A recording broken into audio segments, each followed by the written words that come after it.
When my husband Ethan died, I thought losing him would be the hardest thing I'd ever face. But I was wrong. The real heartbreak came after. The betrayal from his own family, the people who stood next to me at his funeral pretending to care.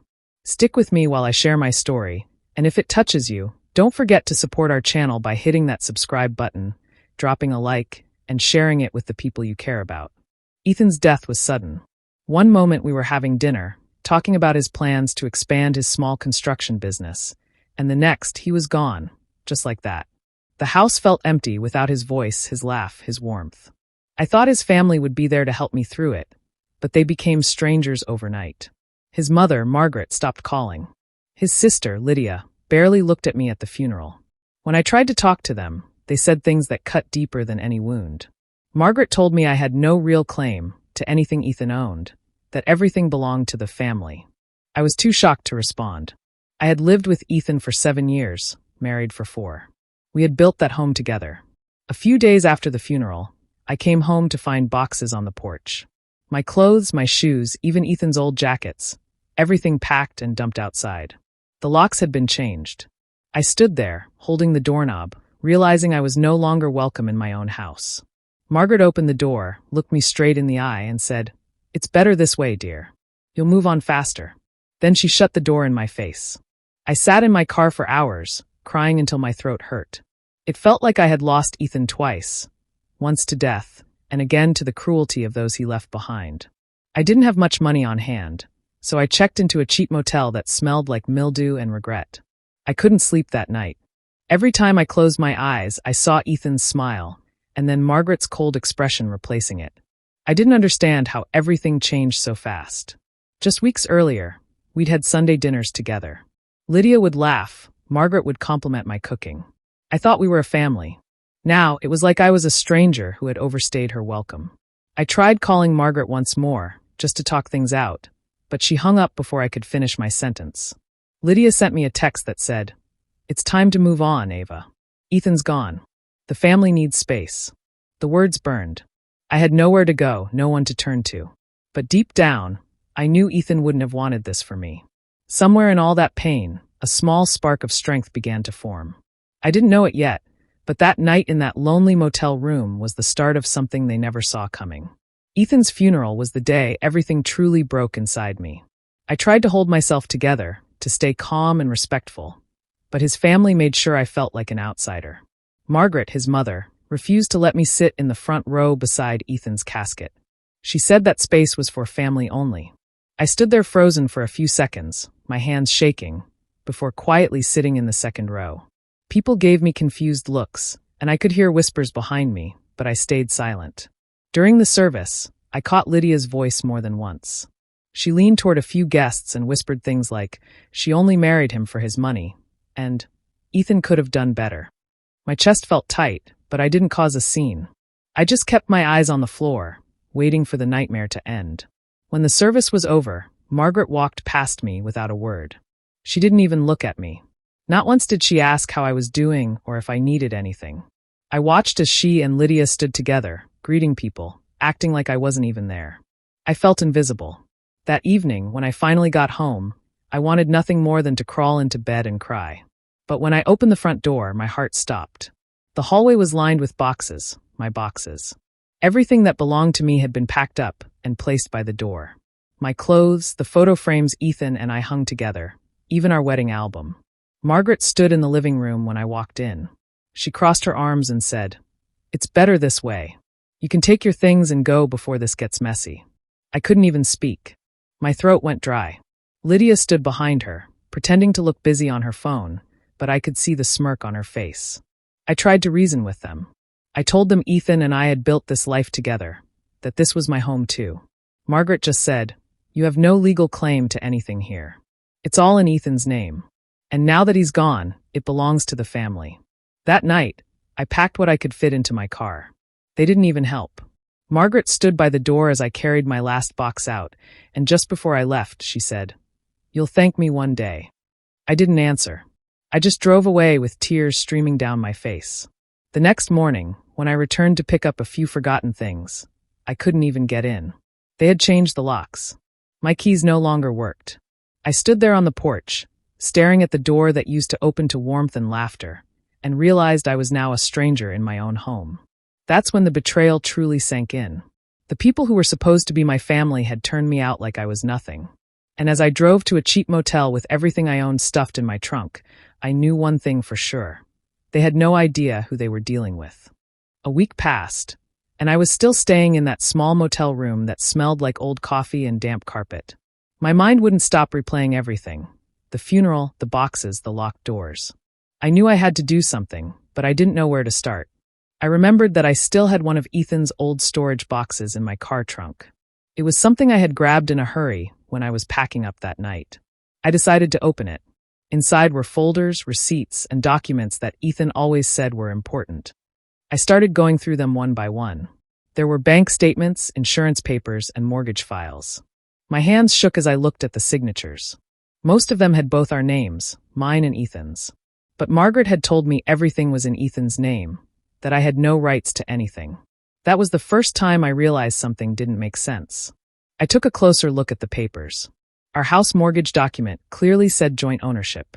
I saw my name written right under Ethan's signature. I read it again and again just to be sure I wasn't imagining things. My chest tightened with a mix of anger and relief. Margaret had lied. Then I found something that made my heart race, a folder labeled trust account. I didn't remember Ethan ever mentioning it. I opened it and saw that it wasn't connected to our regular bank. It had the name of a place I didn't recognize, First Haven Bank.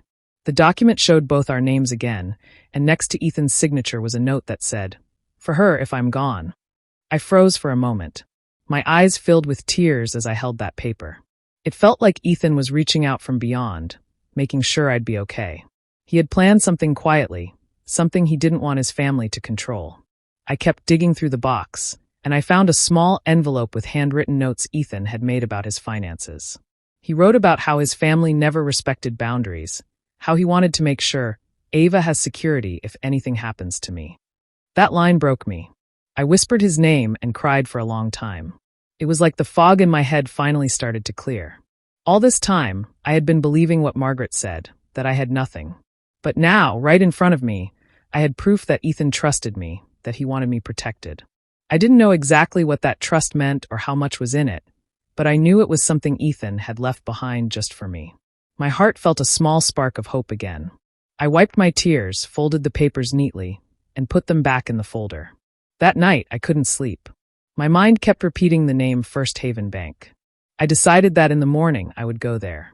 I didn't know what I would find, but I knew I had to try. Ethan had left me a trail, and for the first time since he died, I had something to hold on to. The next morning, I woke up early and drove straight to First Haven Bank. My hands were sweating on the steering wheel the whole way there. I didn't know what to expect, and part of me was scared I might be wrong. Maybe it was just a small account or something simple. But something deep inside told me Ethan had left me more than just papers. When I walked into the bank, the air felt cold and quiet. I went to the front desk and showed the woman Ethan's trust document. I asked if I could speak to Mr. Coleman, the financial officer whose name was listed on it. She gave me a polite smile and told me to wait. I sat down, staring at my reflection in the glass window, trying to calm my nerves. After a few minutes, a man in his 50s walked out from one of the offices. "Mrs. Turner?" he asked kindly. I nodded and followed him into his office. He closed the door and offered me a seat. I handed him the document and explained everything. How my husband had passed, how his family had thrown me out, and how I found this trust paper among his things. He listened quietly, his face serious but kind. Then he took the papers from me and checked them carefully. "Do you have identification and your marriage certificate?" he asked. I handed them to him with shaky hands. He looked at them, typed something into his computer, and then paused. For a moment, he didn't say anything. I could hear my heart beating in my ears. Finally, he looked up and said softly, "Mrs. Turner, your husband set up a secondary trust account under both your names. It's valid and active."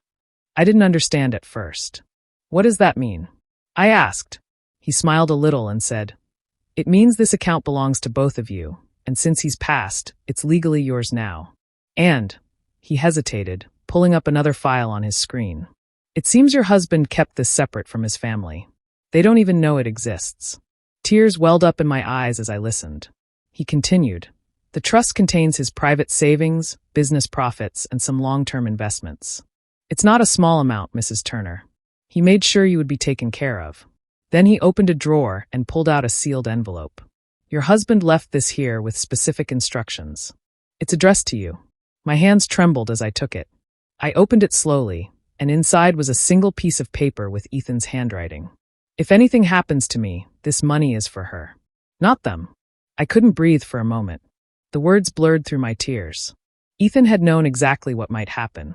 He knew his family too well, and he made sure I'd be safe even when he couldn't protect me himself.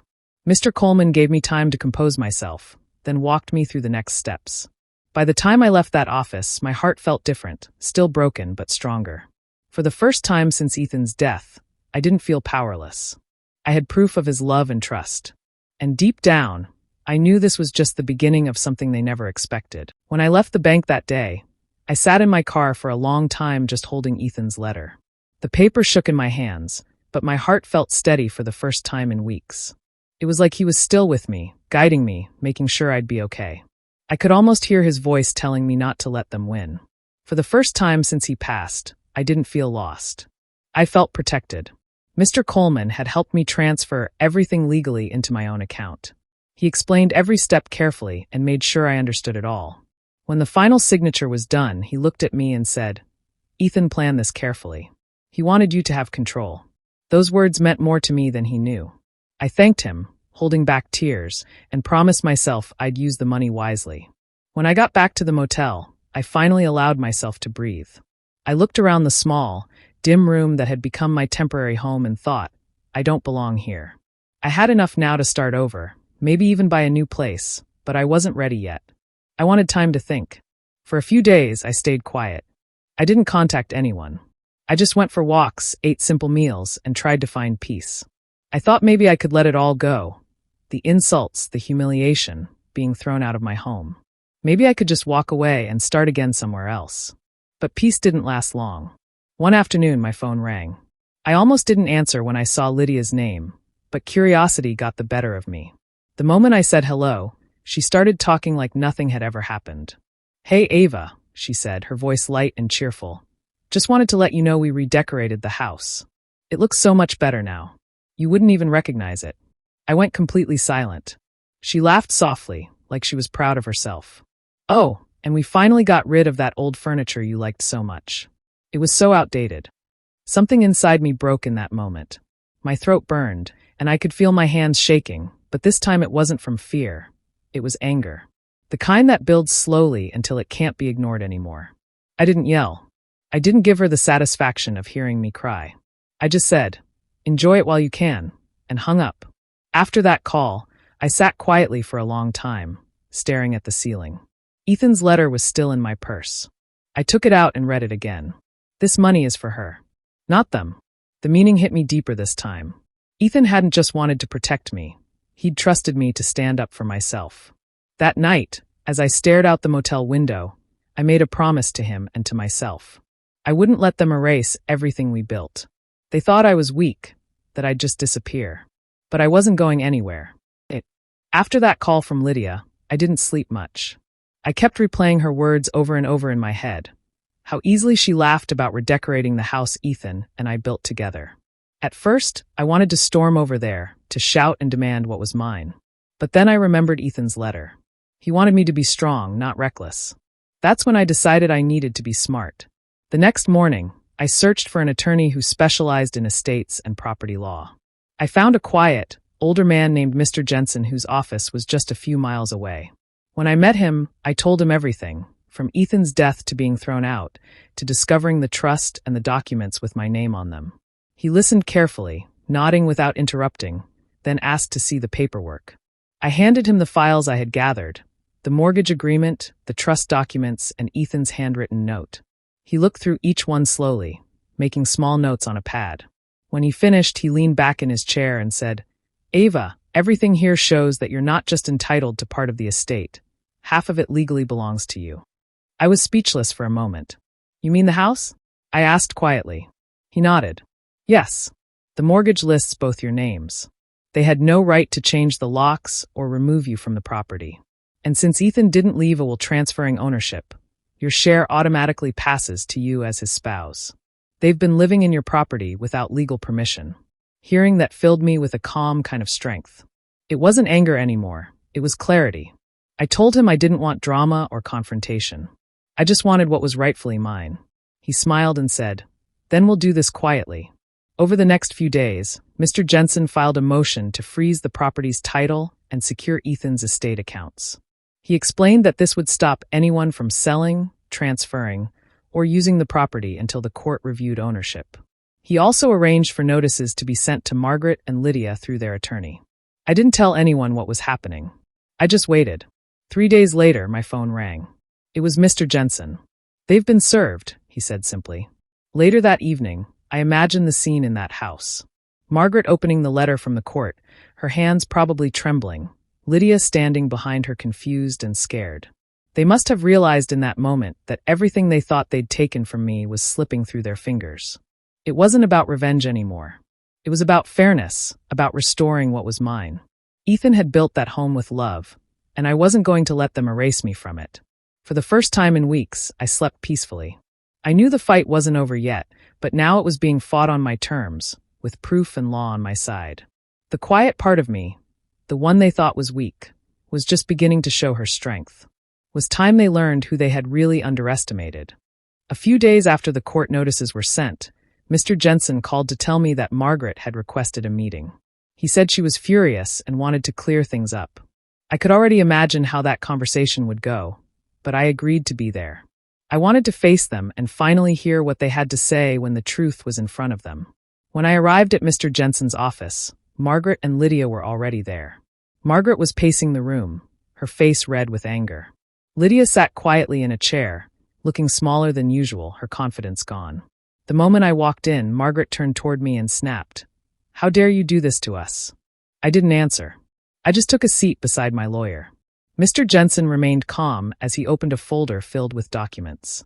He placed them neatly on the table, the trust deed, the mortgage papers, and copies of Ethan's signed instructions. Margaret's eyes darted from one paper to the next, but she didn't say anything. "You manipulated my son," she finally said, pointing a shaking finger at me. "You made him sign things he didn't understand. This isn't right." Mr. Jensen didn't even flinch. He looked at her calmly and said, "Mrs. Turner, your late son was very clear about his intentions. These documents were verified by the bank, the state registrar, and witnesses. Ethan's signatures match perfectly across every form. Nothing was forged, nothing was forced." Margaret tried to speak again, but her voice cracked. Lydia looked down at her hands, her face pale. She whispered, "Mom, maybe we should stop." But Margaret ignored her. Mr. Jensen continued, "Everything you've claimed belongs to the estate, and half of it legally belongs to Ava. Ethan made it very clear who he trusted and who he wanted to protect. He turned one of the documents around so they could see Ethan's handwritten note, the same one I had held at the bank." The room went silent. Margaret's face went from red to white. She looked completely defeated, like all the fight had drained out of her. Lydia shifted uncomfortably in her chair, eyes glistening with tears she tried to hide. After a long pause, Margaret finally stood up. "He would never have done this to his own family," she muttered, her voice breaking. "You've turned him against us, even in death." I wanted to shout back, to remind her of everything they did, how they locked me out, how they laughed about redecorating. But I didn't. I just looked at her and said quietly, "Ethan made his choice, and he chose to protect me." Mr. Jensen gathered the papers and said in his firm, professional tone, "There's nothing more to discuss. The court recognizes Ava's ownership. The property and funds will remain frozen until everything is transferred properly." Margaret stared at me one last time before turning toward the door. Lydia followed behind her, silent. As they walked out, I felt a strange calm wash over me. I hadn't needed to raise my voice or seek revenge. The truth had done it for me. When the door closed, Mr. Jensen looked at me and smiled faintly. "Justice doesn't always make noise," he said. I nodded. He was right. I didn't win. Weeks later, the court ruling finally came through. Mr. Jensen called to tell me the judge had granted full possession of the house to me. I listened quietly as he read the order, my heart steady but heavy. After everything, I wasn't celebrating. I just felt ready to take back what was mine. A few days later, I drove to the house. It looked the same as when they locked me out, except the garden had gone wild and the curtains were drawn tight. For a moment, I stood on the sidewalk and took a deep breath. This was the place Ethan and I had built together, the home that carried both laughter and pain. When I walked up the path, I saw Margaret and Lydia sitting on the front steps with boxes around them. Their faces were drawn, tired, and full of bitterness. Margaret looked up when she saw me. "Ava," she started, her voice softer than I'd ever heard it. "Please, we have nowhere else to go. Just give us some time."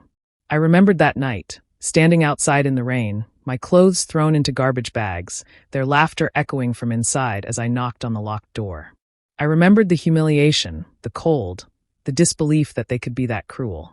So I looked at them now, not with hate, but with the calmness that comes when you no longer need revenge. "Now you know how it feels," I said simply. Margaret's eyes filled with tears and Lydia turned away, pretending to organize her things. I didn't say anything more. I didn't raise my voice or linger. The court order had given them 10 days to leave, and that time had passed. The movers they had hired were finishing up, loading the last boxes into a van parked by the curb. I stepped past them and unlocked the front door. The familiar sound of the key turning hit me harder than I expected. The house was quiet, but it smelled the same, a mix of old wood and the faint scent of lavender from the candles I used to light. Inside, everything looked different. The furniture was rearranged, some of my things were missing, and the walls had been repainted. But it didn't matter. This was still my home, and for the first time in months, I felt like I could breathe again. I walked through each room slowly. The living room where Ethan used to read, the kitchen where we cooked together, the small office where we planned our future. I ran my hand over the walls, not to remember the pain, but to reclaim my peace. Outside, I could hear the sound of the van driving away. I didn't look through the window. I just stood in the middle of the living room, closed my eyes, and listened to the silence. When I finally walked to the door, I looked once more at the empty street, then closed it gently behind me. No shouting, no gloating, no audience, just a quiet ending to a cruel chapter. I was home again. By fighting, I won by standing still and letting the truth speak. A few days after I moved back into the house, I started cleaning Ethan's old study. The room had been left untouched since the day he passed. Dust covered the bookshelves, and the faint smell of his cologne still lingered in the air. Every corner of that room carried a memory, his laughter, his late nights working, the quiet moments when we'd sit together and talk about everything and nothing. As I began sorting through the drawers of his desk, I found some old receipts, notebooks, and faded photographs. Then, in the very back of the bottom drawer, I noticed something wedged between 2 stacks of papers, a sealed envelope. It was slightly yellowed, but my name was written on it in Ethan's familiar handwriting. My heart stopped for a moment. I sat down and stared at it, afraid to open it. My hands were shaking as I finally broke the seal. Inside was a folded letter, written in his neat, careful style. The first line made my breath catch. "If you're reading this, I'm gone. I know my family too well, but I trust you'll fight for yourself. This house, this life, it's all yours. Don't let them break you." I read it again and again, tears falling onto the page. His words felt alive, like he was sitting across from me, speaking softly the way he used to. He had known what would happen. He had seen the greed in his family long before I ever did, and he had tried to protect me in the only way he could, by preparing everything. The trust, the documents, the account at the bank, none of it had been coincidence. He had planned it all, step by step, making sure I'd have the strength and proof I needed to stand my ground. Every action I had taken since his death, finding the papers, meeting Mr. Coleman, hiring the lawyer, it was exactly what he wanted me to do.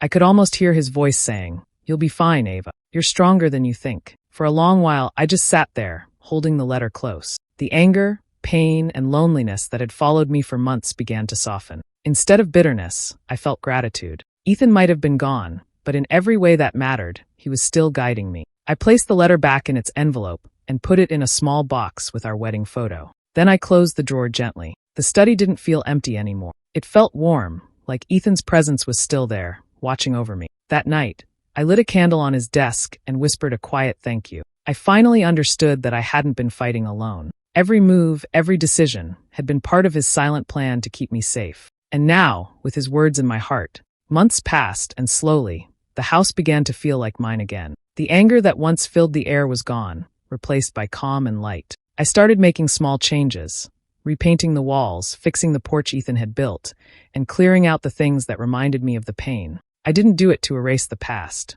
I did it to start fresh, to give the place new life. The rooms that once echoed with arguments and cold silence began to feel warm again. I added soft colors, new curtains, and framed pictures of Ethan and me, moments when we were happy and free. The more I worked, the more the house transformed, just like I was. It was no longer a place of grief or betrayal. It became a home again, my home. Outside, I planted roses by the porch, the kind Ethan used to bring me every Sunday. As I watered them one morning, I realized how far I had come. There was a time when I thought I'd lost everything, my husband, my home, my sense of belonging. But now, standing there under the sunlight, I knew I hadn't lost. I had rebuilt. Margaret and Lydia were gone from my life completely. I never heard from them again after the court's decision. Sometimes people in town would mention seeing them struggle to find a new place, but I didn't feel joy or pity, just peace. I didn't need to see them pay. Life had already done that in its own way. When people asked me how I managed to survive everything, being kicked out, betrayed, and left alone, I simply smiled and said, sometimes the best revenge is letting the truth do the talking. Because it was true. I didn't destroy anyone. I didn't fight with words or hate. I just let justice take its course, and in the end, the truth stood taller than any lie they told. Every evening, I would sit on the porch with a cup of tea and watch the sun go down. I'd think about Ethan, how much he had loved this house, how much effort he had put into making it ours. And though I missed him deeply, I could finally feel the peace he wanted from me. The nights no longer felt heavy. The silence no longer hurt. The pain had turned into quiet strength. I realized revenge doesn't always have to be loud or cruel. Sometimes it's just reclaiming what's yours and moving on without looking back. As the roses bloomed, I felt like Ethan was there with me, watching, proud that I had kept my head high and my heart steady. I had walked through betrayal, grief, and loneliness, and come out standing. I didn't win by breaking others down. I won by rising, rebuilding, and finding peace again. And that, I knew, was exactly what Ethan had wanted all along. I felt ready to move forward, not in sorrow, but in peace.